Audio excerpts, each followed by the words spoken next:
Cinema Recall is available everywhere you find great podcasts. The hell was that? It's our voice promo guy. Follow them on Facebook and Instagram under Cinema Recall Podcast and on Twitter at Cinema_Recall. Vern, can we afford to have a voiceover guy? We can't afford not to. He used to be a voice guy for movie trailers, but now he just follows me around and gives me movie trailer narration. That's really sad. What? Now we're giving him purpose in life. He now has a reason to go on. Check out past episodes at cinemarecall.net. Promise it's fun! It's a special Halloween edition of the Director's Cut, and tonight we are talking about the 2023 by way of 2025 Toxic Avenger remake. So stick around, folks. The spookiness starts right now.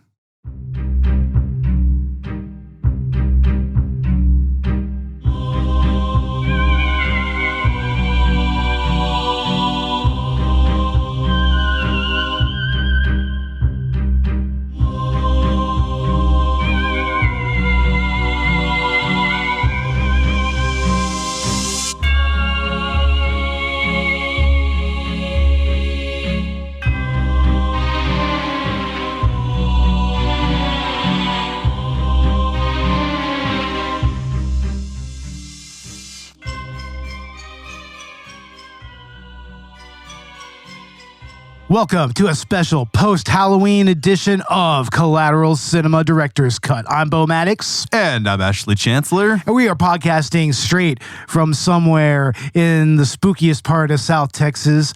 And if you have any type of smokables, smoke it if you've got it, my friends. Hell yeah. And this time around, we are doing something a little different for our post-Halloween content. We're doing an actual At the Movies episode. Yeah. And this is something I went to go see on release night by myself. There were actually very few people in attendance, but I remember as I was sitting down, a man in front of me looked at me and flashed the rock and roll horns. And they threw you the goat, huh? Threw me the goat. Hell and, yeah, man. Hell yeah. You know, I knew I was in That's for a what's good up. time then. I knew I was in good company.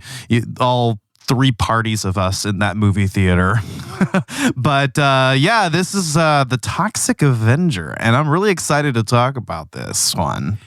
Yeah, it's a very interesting departure from the original Toxic Avenger movie But that was released very by much Tony. in the spirit of Yes, it. it's very much in the same spirit, you know, Yeah. but it still manages to kind of make its own kind of identity. Yes. And I think that's quite notable. And also, I mean, the direction by Macon Blair is really spot on. We're going to get into that here in a little bit.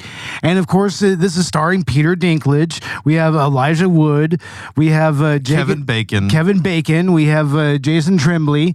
We have a pretty interesting cast of characters here. Pretty impressive cast. So right off the bat, I think what separates this movie from the original is that it definitely takes itself a lot more seriously because, I mean, as you've said, Bo, the original movie and really trauma films in general are really just shit posts. It was Lloyd Kaufman shit posting, and there's a place for that in cinema, but what I'm actually really happy to see is to see something that is still a shit post, but maybe more accessible to especially a modern audience and the context of being a more grounded movie or something that takes itself a little bit more seriously. We're going to have high profile actors and we're going to have a plot that I felt was actually pretty damn good.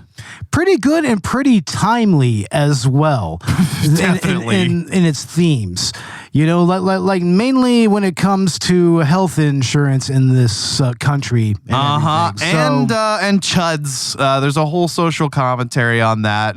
On chuds, aka cretins, which there are definitely trauma style cretins here, but this time they're a nu metal / monster core band. Yeah. It's like, and apparently they just go around killing people, and they also have a record deal, and they're making Hollywood undead music, I guess. Yeah, I guess. That's the best way that I can describe it. It's like their music almost sounds like a little bit of Limp Bizkit, a little bit of Hollywood undead, and maybe just a smidgen of Crazy Town. If you know what I mean. Yeah. It's like, it's some really weird throwback to the late 90s, early 2000s zeitgeist when it comes to heavy music. So it's kind of cool to see that there, though, because, I mean, especially seeing that nu metal has kind of come around and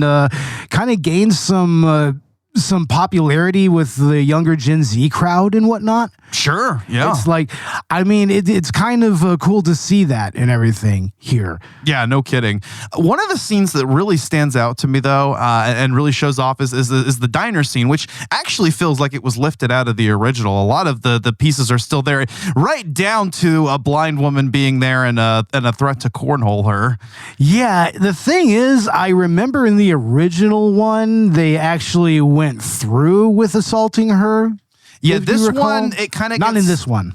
No. Not in this one. In this one, it kind of gets stopped short before they even really get to even finish that sentence. But what really shocked me at that scene is I'm watching these guys that are just total chuds, just right down, just reiterating some of the same talking points that I've actually heard. And this dude steps in front of the blind woman and does this little symbol, the I don't know what you call it, punchies. Oh yeah, punchies and everything. No, I thought that he did the shocker. Didn't he do the shocker though? I could have sworn it was that. No, it was the OK sign. Yeah. Anyway, it was a right wing, hand gesture that I've seen before. Yeah, and he's holding in front of her. He's like, "Are you triggered yet? Are you triggered?" And I thought that was hilarious. And of course, she's like, "No, I'm blind, shit, dude. No, I'm blind. You stupid fool." Yeah, it's like, "You damn fool." And then Toxie just comes in and just completely just splatters them everywhere, and it was fucking glorious, man. Well, it's great because I mean, one of the through lines throughout a lot of the Tromaville movies from originally released via Troma, and directed by Lloyd Kaufman. I mean, they have that through line of making fun of, mass-produced fast food and the conglomerates behind them. That's a theme, especially in Class of Nukem High and all the sequels that happened there. Sure. It's like, I mean, there's all that through line of just fast food being this place of just degeneracy, and just blind consumerism and corporate greed and everything. So it's interesting to see that in both the original and in this one, but especially seeing this one making a little more commentary that's a little more timely about working in a fast food joint. Actually, that makes me think of Poultrygeist. Poltergeist, yeah, that's another movie where it pretty much happens entirely in a nasty ass chicken restaurant. Exactly. That's where the entire Poltergeist. That's actually some lost media for us as well. I know, we did a whole commentary on that movie, and it's lost, unfortunately. Yeah, we'll redo it sometime. Yeah. Definitely. For sure. But yeah, it definitely has that same kind of that same kind of commentary that a lot of older Troma movies have. Like, I mean, we were talking earlier about that a little bit, about how, Troma is both kind of progressive, but also goes out of its way to be as offensive and politically incorrect as possible. Yeah, exactly. And this movie kind of finds an interesting way to straddle those two extremes a little bit here. You know what I mean? Definitely. Yeah. I can definitely see that. And I mean, yeah, it's edgy and it's shocking, but I did feel that this movie carried some progressive themes throughout. And I mean, I even like the whole dynamic that's at the center of this movie, I feel like was really cool. Yeah.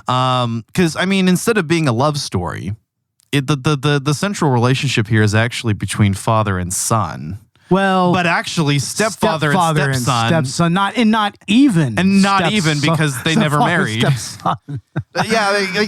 At the center of this, unlike the original, which was a love story, I mean, this one is more, it's that relationship between stepfather and stepson with Peter Dinklage and Jacob Tremblay's characters. Now, I have heard some criticism of the first, the first quarter to the first half of this movie for being a little flat because of that, and also, I mean, comparing Winston to I believe his name was Marvin Melvin in the original. There is a character named Melvin. There is a Melvin in this movie. Lots of little references. But it's like, I mean, they were saying that like the original Toxic Avenger, he was like just bullied incessantly and everything. But I mean, I think that they found a way to kind of give Winston as a character enough of a conflict that when he turns into Toxie, he actually has a reason to go on the rampage that he does. Definitely, and actually, I was really impressed by that. I mean, I can see how some people might feel that the film doesn't really pick up until after that setup is done, but I actually really liked that, and I felt that it made the characters more compelling. It's a relatable struggle, because not everybody deals with being bullied, Yeah. But being and then obviously not all of us can relate to being a stepfather of a widowed stepfather. But you have to remember that. I mean, the whole bullied nerd becoming a stronger or getting one over on their bullies. That was more of a real 80s trope. It's a very tropey thing. It's not as relevant today, I feel. Not nearly, especially with the way that bullying works these days. Exactly. The social dynamics have changed quite a bit since then. But what we do have here, what we do have here is this story set up with Winston and Wade that I think a lot of us can relate to because we've encountered similar relationships in our life. And I think it does a good job of setting up why why him getting cancer and not being able to treat it because of insurance shenanigans. Actually, I think it kind of sets that up to be a little bit more tragic, and that is something I think a lot of people can identify with. I mean, and you kind of mentioned it earlier, but there is a strong, strongly relevant commentary. Yes, on the health insurance industry, which is actually kind of prescient since this was, originally released in 2023, right? Yeah, but also, I mean, you have to remember that the cancer is kind of caused by his occupation, which is, of course, working for Kevin Bacon's character. So, yeah. That right there, it kind of creates this this vicious feedback loop where he just gets kind of double fucked over. So that's what sets up the events of this movie. Exactly, and I think it works too. Yeah, because we get that rampage, and where he actually does attempt to talk to Kevin Bacon and work this out in a way that wouldn't fuck over the company he's working for, and they laugh in his face. So yeah, even more rage to throw here, and I think the audience can really relate to that and empathize with that, I should say. And yeah, so it really sets this up, and then from that point on, once he becomes the Toxic Avenger, it's just nonstop fun, and it's great to see him just completely. Just completely obliterate these people with the toxic mop. Yeah, exactly. I mean, yeah, let's get into Toxie himself as a character in this movie. Mm-hmm. For one, it turns out that's not actually Peter Dinklage in the Toxic Avenger costume this time. Yeah, it's this lady named who's she's been a stunt woman for like the longest time. Let me see here. Her name is it's Luisa Guerrero. Luisa Guerrero. Okay, yeah. yeah. She was the actual on-screen Toxie in this, which is similar to what they did in the original movie, to be fair. Yeah. Except they really went balls out in the original with how much of a change Melvin underwent. You know, like they found this really this really buff bodybuilder type person to stand in as Toxie, and then of course dubbed his voice in. They did the same thing here, but with Peter Dinklage, and I gotta say that I mean they really did a great job with actually pairing up Dinklage's voice with the character here, with the on-screen Toxie and everything, and making it actually believable. It works because I mean, even the character, the way that they, even the way that the stunt or Luisa Guerrero like walks in the suit, like still is similar to the way that Dinklage walks, before he becomes the Toxic Avenger. So it's all very believable. I mean, I never doubted it for a second. In fact, that fact kind of came up as a surprise for me because, it obviously Dinklage's comedic work and his acting skills are, absolutely on point here. And that still shines through in this performance. So, but I think there was some reason or another, it was physically difficult for him to do that in the suit. And then that's why they ended up. Yeah, Luisa is built a little better for this type of for the type of suit that they used and everything. Yeah. But it's not quite a dramatic change as Melvin went through in the original film, like you mentioned. I mean, the character is still short compared to other characters. It still maintains the stature. So. I think that in a way, it's what kind of makes this version of Toxie sort of just as iconic as the original. Yeah, because of his stature. Exactly. Yeah, it's kind of. It definitely makes him more distinctive as a character, and I'm really excited to see this character show up in a future sequel or whatnot if that ever comes off the ground. I'm not really sure that we can expect a sequel from this because it didn't make a whole lot on its theatrical run, and I don't know about streaming numbers right now, but. I mean, I can kind of see where some people might have, where things might have fell flat for some people, at least outright. Like there were some complaints about Dinklage having some inconsistency with his character in the first half of the movie before his transformation, but. Honestly, by the time that Toxie shows up and we get the full transformation scene and everything, it's like that's when everything just goes balls to the wall from there. And that's where we get some really creative carnage and kills here, right? Yeah.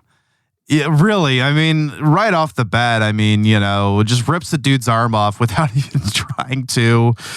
Pretty much tries to do like a Quan Chi, from Mortal Kombat. Yeah, and we get some really great gruesome kills with the mop, which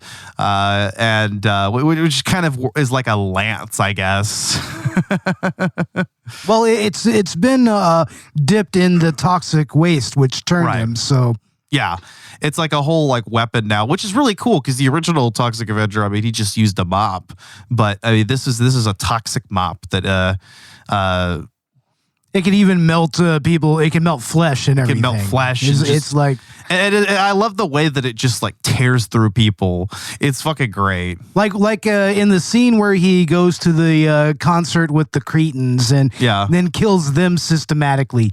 That one is amazing. Amazing. I do love the how they did kind of mix practical gore effects with CGI, and I mean it made for some interesting head explosions.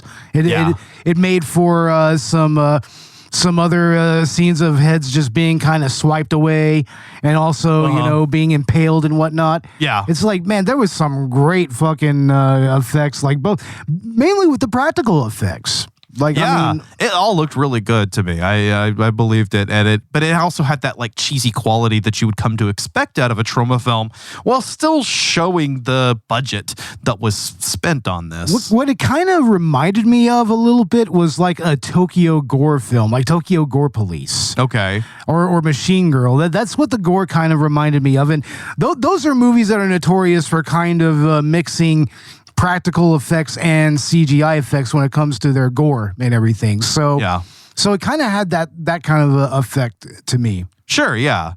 But it worked for me. It made the kills just that much more entertaining. I've watched this now a couple of times, and I mean, yeah, there's a lot of memorable moments, and yeah, the kills are everything that you'd expect out of a trauma film. I wonder too if, I mean, I don't know how you really market a movie like this that's so faithful to the essence of the classic trauma films. Well, a big thing is that you can kind of thank the recent Terrifier movies for this movie. Sure, yeah. Me being actually released unrated after having a little bit of development hell, and at least post-production wise. I mean, this was originally supposed to come out in 2023. It finally came out and had a theatrical run in 2025 after being shipped to and shopped at a bunch of festivals and whatnot. Right.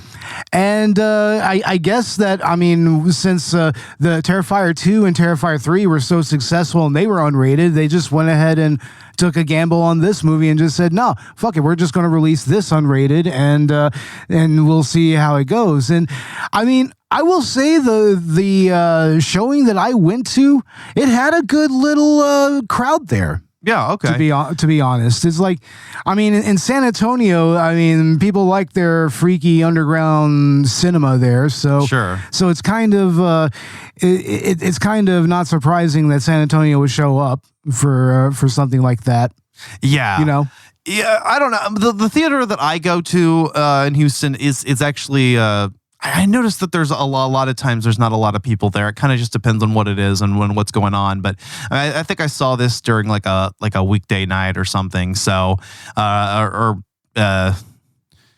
So like I mentioned, there were not a lot of people, but also that wasn't unusual for the theater I went to. I think it's kind of a smaller theater, but I can definitely see that, you know, in some places this film actually doing pretty well, or some theaters, you know.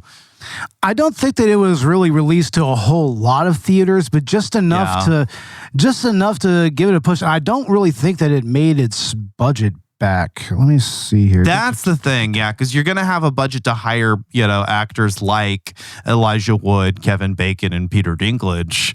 So, you know, and obviously the money that was spent on the effects, which ultimately looked really good. So, you know, looking into this, I'm like, and seeing how much this is really not being talked about, I have a hard time believing that it even did make its budget, unfortunately, which is really sad. But what was really equally sad is what they did for a promotion for this movie, which was they actually, for every $1 million the movie made at the box office, they would agree to buy out another $1 million in healthcare debt. So I mean, I would hope that they were able to buy out some people's debt and cancel it and whatnot. Sure, yeah, that's awesome. And that's a great angle to take. And then once again, going into one of the themes of the story itself, it's like, I mean, that's a good way to get some goodwill towards the horror community and towards just the movie going community in general. Yeah, exactly. Yeah, no, that's fucking fantastic. I didn't know that, but that's cool as hell. So like they weren't even really focused on making a budget. And I guess that makes sense. This was stuck in development hell, failed to really take off the ground, even, you know, being screened at some festivals and whatnot. And they eventually hit the point where they're like, you know what, fuck it. Let's make it a theatrical release and let's spend what money we do make on actually doing something. Armed political extremists have taken hostages downtown. Somebody do something! Wait! Stop! We'll get to all of that. Just relax, okay? We'd lost Shelley a year ago. These days, it's just me and the kid. Looks great. I'll just scrape off the black part. That part's pretty good. Now give him back. I don't want to hurt him. Why didn't you do anything? Sometimes it's better to do nothing. It's going good. You're saying that this corporation would knowingly poison its own customers just to boost their own profit margins? Summon the nuts.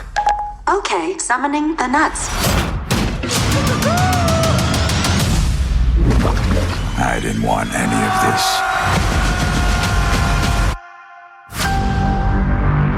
I'm a monster. You're not a monster. Show him your good heart. Hey, buddy, I'm your dad. What the? I wasn't even involved. But sometimes, you gotta do something.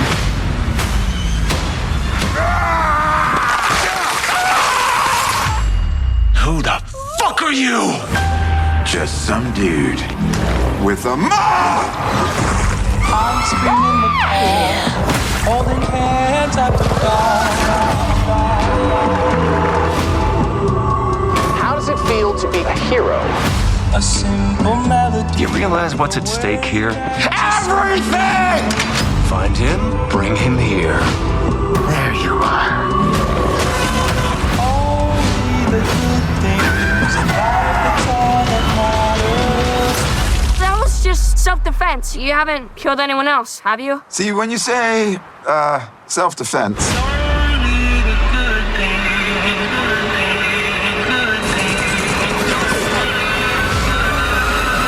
He's an ugly son of a bitch, though. That's all that matters to me. The toxic Avenger. That's what the kids are calling him. I think it's swell. Seriously, I mean, and it's such a great love letter to what Troma stands for, while still trying to do some good and everything, which, I mean, if you know anything about Troma and Lloyd Kaufman, he was, he's a weirdo in his own right. Yeah. You can't make something like Terror Firmer and not be a little out of your mind. Yeah. Let's face it. But I mean, he's still a good person who cares about queer people and actually cares about people who are a little more alternative and whatnot. So Yeah, exactly. So yeah, it's like that's what Troma always kind of represented. It was always like it's one of those places where the freaks and the geeks can kind of get together. Yeah. And they can be kind of represented in a Troma movie. And in this movie, it's kind of the same thing here. Like, especially when you get to the like something that's a common thing in these movies, or like there's a crowd of people and they're usually a bunch of really outrageous looking people from New Jersey and whatnot. Just they make up the denizens of Tromaville, and here it's like you get some of that. You even get some. It's customary to have a couple of women showing their titties, even. Fuck yeah. We have that in this movie as well. We get some titties and we also get some dong. And what's funny do. is I forgot that there was a dong in this film, and then I watched it again today, and I was a dong that pisses, oh yeah, that pisses fucking acid. Well, there's two dongs. The's one. Yeah, there's two. There's one in a concert, and then we do get to see the legendary toxic dong. Yep. So yeah, they didn't expect to see dong in this movie, but I did. No, well, it was unrated. I mean, I don't know what y'all expected. Well, I did see titties, and I was happy. I they mean, were nice titties. I think we just need more full frontal nudity in general. For real. Get the Gen Z kids off their high horse. Exactly. Just for the fuck of it, Come on. And I say that as an ace person. Even I'm not that turned off by fucking.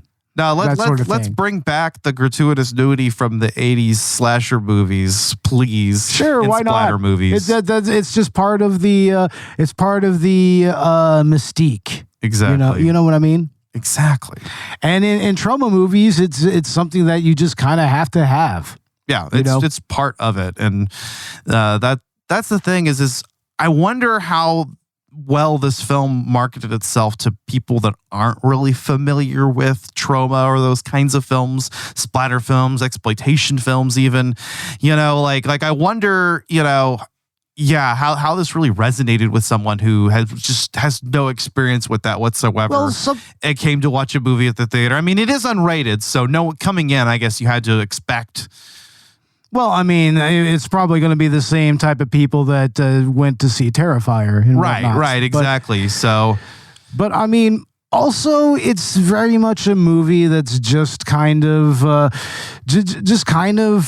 real cinephiles. Yeah, in my perspective, I do feel like most people who went out to see this movie were fans of the original. Yeah, and they're fans of the transgressive type of cinema that you would that kind of permeates trauma and whatnot. And I mean, that's kind of at the heart of Collateral cinema. So it is. It's I wasn't really exposed to the stuff before I started podcasting with you guys, but Yeah, I have a bunch of trauma movies right down there. I even have like Sergeant Kabuki Man. I have all the Toxic Avenger movies.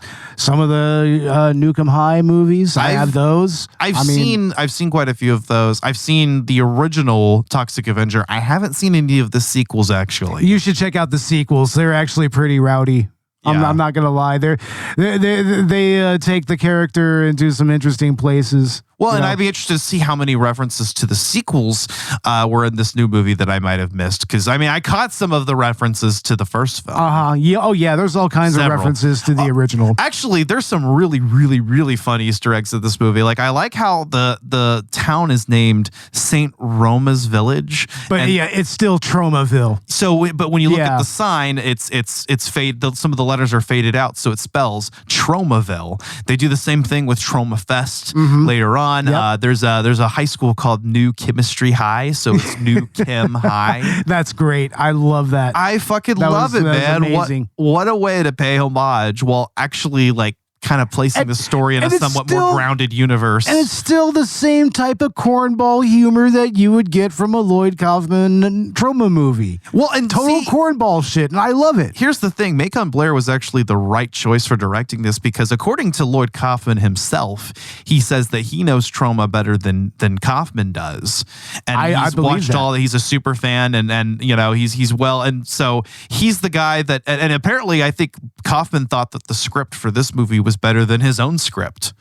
I would imagine so. Yeah. Yeah, and of course Lloyd Kaufman, he makes a appearance in this movie. You have he has to. And I mean, and this is after he just did a cameo in the Superman. Yeah, in the new Superman movie, which I am just totally fine with him being the new comic book cameo in lieu of Stan Lee. I approve that as well. I approve that. Just bring Lloyd Kaufman in for real, because either him or Bruce Campbell. It's either one of them. Either one. Just bring them in and they'll make your movie better in every way. Exactly. It's like a cameo that's deserved. But of course, Bruce Campbell, he comes with Raimi movies. So, well, and Lloyd Kaufman comes with James Gunn movies. Yeah, because James Gunn is an acolyte of Troma. He cut his teeth working for Troma. Right, and that's how he got into the industry and everything. So, yeah. If it wasn't for Troma, we wouldn't have Guardians of the Galaxy. And stuff like that, we wouldn't have that. Yeah, I mean, and then we have Macon Blair, who obviously was inspired by Troma, and so yeah. And then let's talk about a few of the other characters here real quick. We can talk about Elijah Wood's character, Fritz. He's great if underutilized. A little bit, man. I kind of wish that he would have been a little more of like the face of the whole criminal empire, a little more. Yeah. It feels like what happens later with him would have been a little more deserved. Yeah. You know what I mean? Exactly. But Elijah Wood feels right at home playing a wacky character like this. Dude, I love that this is what he did with his Lord of the Rings money, is he just turned around and started putting money into these whacked out movies and doing whacked out stuff like a Maniac, a remake of Maniac, which is mostly point of view. Yeah. And stuff like him that. And his doppelganger, Daniel Radcliffe, both. Yeah, they've both done that. Yeah, they both come from big franchises, and then they put their money into smaller movies and with smaller roles, just whacked out stuff. Like, yeah, Daniel Radcliffe did Guns Akimbo, where he literally has 2 guns glued to his fucking hand, or Swiss Army Man, as well. With Paul Dano. Yeah. And it's like, I mean, yeah, Elijah Wood has just put his money into some really interesting genre work in the last several years. So it's good to see him kind of sticking with that and really sticking to the horror and sci-fi side of things. Exactly. Yeah. And he's great at this. Like I said, maybe a little bit more of him would have been nice, but I do like what we get. Of course, his dynamic with Kevin Bacon. Yeah, it's great that we have Kevin Bacon as a villain here. I kind of feel that in a weird way, he's not really utilized well enough in this movie. I feel like they could have given him a little more to do, because he's great.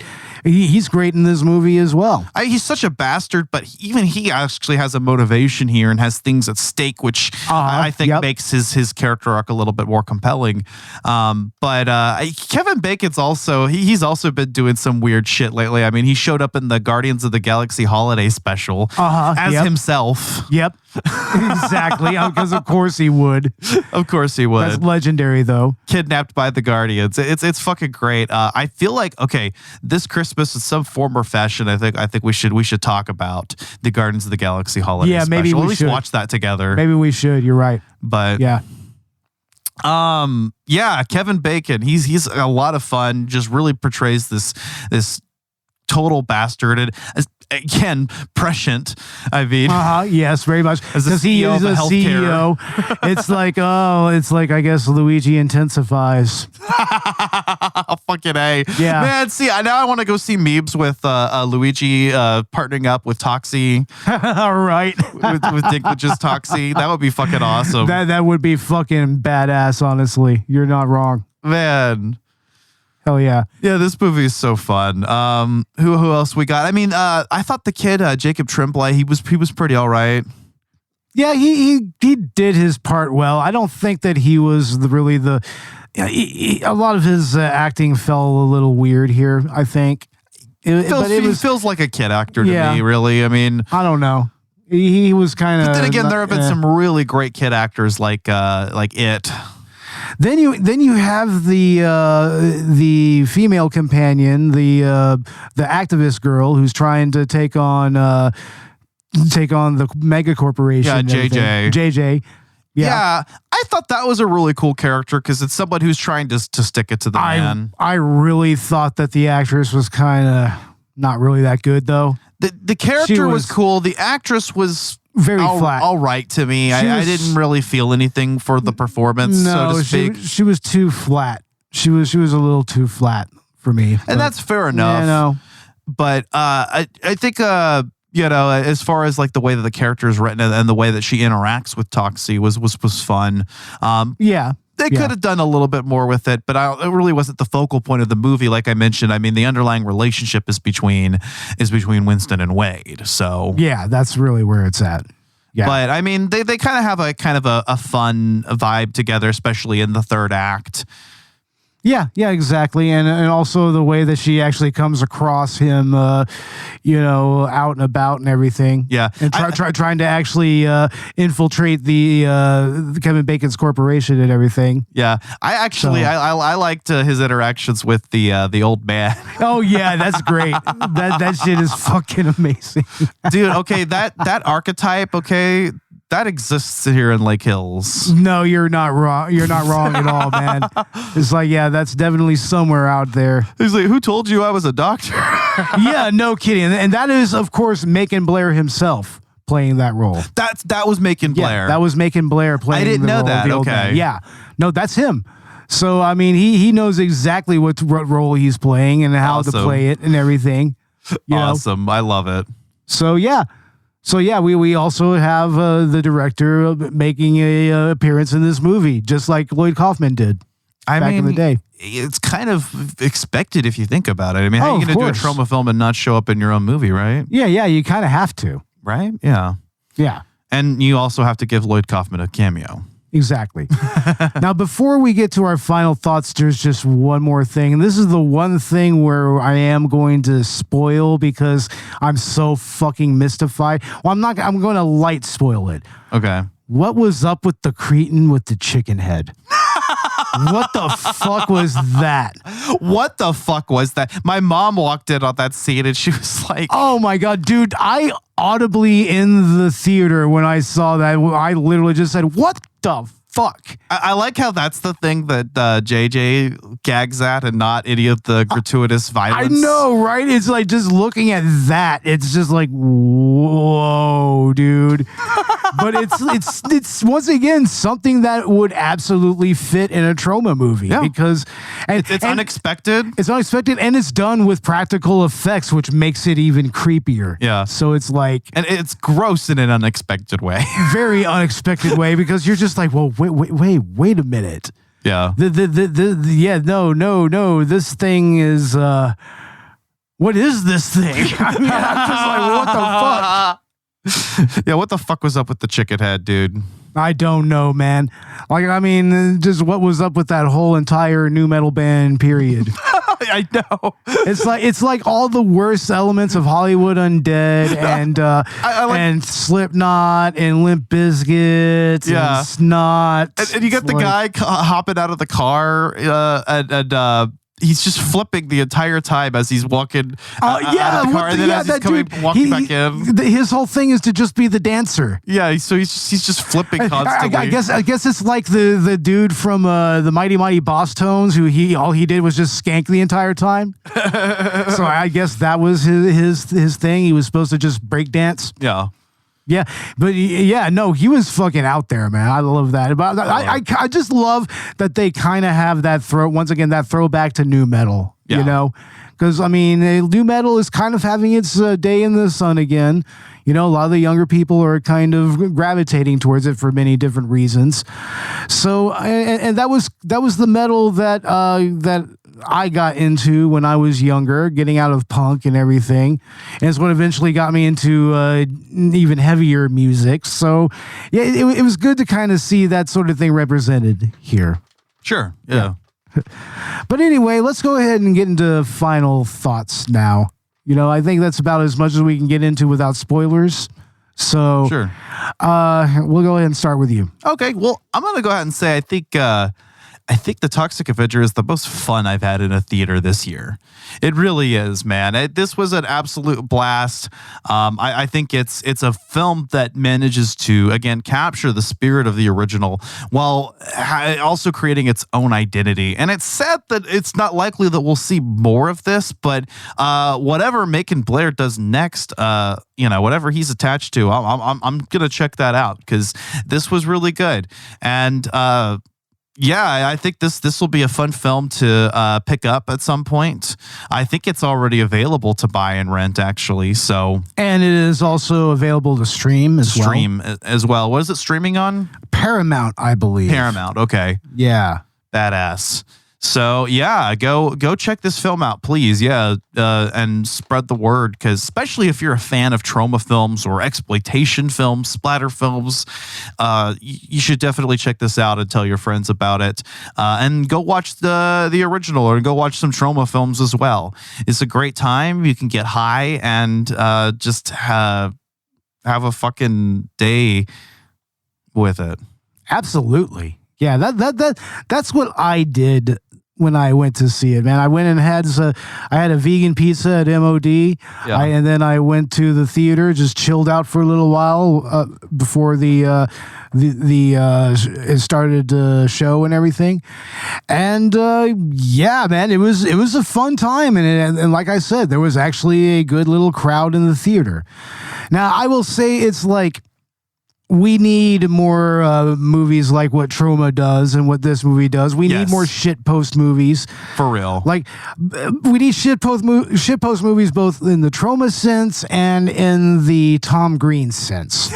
We need those type of shitposts, man, because this right here, it has that quality to it when it comes to Troma, but it still manages to create its own identity.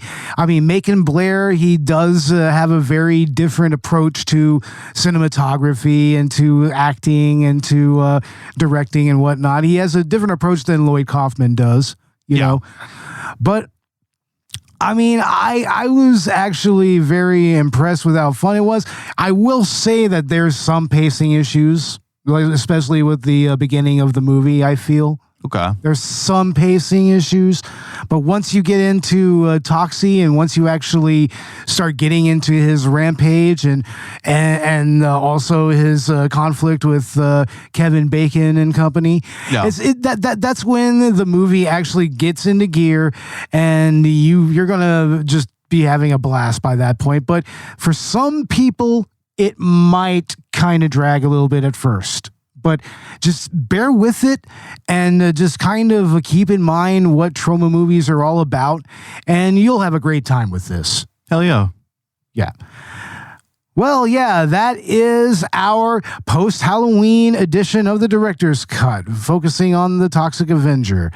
Ash, what's going on with Collateral Gaming? Well, we should have out our post-Halloween edition of the bonus round right about now. So go check out our review of Resident Evil 1 Remake. Bo and I are actually going to record that right after this. So we should have both of these released as soon as possible. So if they should both be out by this time. Also, our Halloween special, we did Resident Evil Code Veronica. And that was a lot of fun. And also, we have out at least part 1 of our spooky content on Chronos the New Dawn. Here very soon, we'll go ahead and get out Silent Hill F, which we were meant to release in October. And then we can move on and do Ghost of Yote for November. So stay tuned for our 2-part episode on that. And we'll probably have a bonus round episode out this month as well. And also, we did have a Halloween edition of the Collateral Let's Play, where and Bo and I just recorded that and released it last night, playing Castlevania Symphony of the Night. So go check that out on YouTube. Man, that was a lot of fun, man. I had a blast just going through an old school game like Symphony of the Night. I mean, getting into one of the original Metroidvanias. Exactly. It's really awesome. That was an awesome experience to have, me not having really played much of Castlevania before. So, yeah, man, that was cool. Go check that out. Also, we'll have out a new Phoenix Wright Wednesday this week. So stay tuned for that and more Let's Play content here very soon. Oh, yeah. Yeah, we finished up the Turnabout Sisters finally. Yep, so we wrapped up that case. So next up is Turnabout Samurai. Oh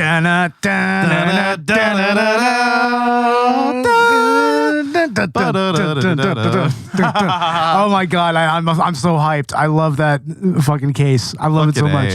Yeah, that's going to be badass. And as far as Collateral Cinema is concerned, our Halloween content has been released and is currently out. Both of our spooky content, Evil Dead and Dead Alive, aka Brain Dead, that is currently out. You can go listen to that. And we also have our Halloween special where we talked about Halloween, The Curse of Michael Myers. So go check that out. And after we release this in November, we are going to review The Amazing Spider-Man, the Andrew Garfield first movie that he is in. Andrew Garfield's first.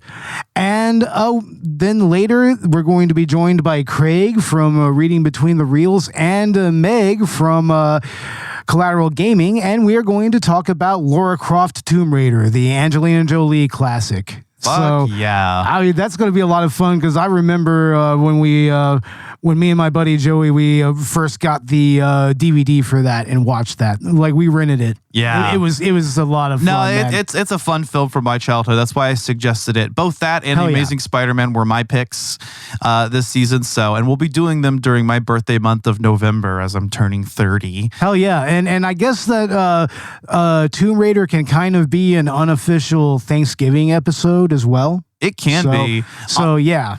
The Spider-Man 2002 is actually a Thanksgiving film, but maybe next season we should do that. Maybe so. Yeah, maybe we should do it and release it during November. Yeah, that's not a bad idea. But I'm excited to get into both of those films, and of course the Collateral Gaming collab on Tomb Raider. So, hell yeah, yeah. That's going to be a lot of fun. So, yeah. And I believe you mentioned maybe doing an At the Movies episode on Shelby Oaks here this month. Yes, an At the Movie review of Shelby Oaks so we can both get Stuckmanized. We can get Stuckmanized, y'all. You know what? I liked that movie, and I'm excited to talk about it with you, Bo, and we can get everybody else Stuckmanized as well. Fuck yeah, man. That's going to be fucking awesome. And I'm kind of thinking maybe we should even get into a commentary this month. Maybe? Yeah. For Patreon? We honestly should, man. It's been a while since we've done a commentary. Yeah, it's time to start releasing some regular commentaries and whatnot. So, yeah, look for that. I mean, we'll announce which movie we're going to do, and that will be on Patreon, where you can find other movie commentaries. We also have a Buy Me a Coffee, and you can also support us on Dashery by buying our merchandise. We have Collateral Cinema and Collateral Gaming merch there. Mm-hmm. And also, you can find us on Good Pods, where you can help us climb up the ranks by voting for us and liking our content and everything. Help us climb up the ranks of the indie podcast chart. And also give us a 5-star review on Apple Podcasts. We're also on Spotify. We're on YouTube. Give us a like and a subscribe and hit that notification bell there. And that's where you will find most of our Let's Play content as well. Mm-hmm. And you can find us on wherever else you get your podcast, and you can find us on Instagram, Facebook, Twitter, Blue Sky, TikTok, and where else? Also Reddit, maybe? Reddit, yeah. Yeah, someplace like that. Okay. Well, all right. That is our post-Halloween episode. Ash, you have anything to add? No, I think that's it. All right. Well, with all of that being said, I'm Bo Maddox. And I'm Ryan Gosling. Of course you are. You are Knuff. I am Knuff. You are absolutely Knuff. And this has been the Director's Cut Post-Halloween Edition. Thanks for listening, and stay tuned for more in November. Lights to lines to rhyme, so they call me editor. Where I set my traps on my property, why set fires? So it's hot for me. I put the brakes, crashing through a tree. Nuts to the soul, baby, Ollie. You're crazy. We are dangerous. Take a look into the dark and you see us there, but it's all dark, baby, danger everywhere.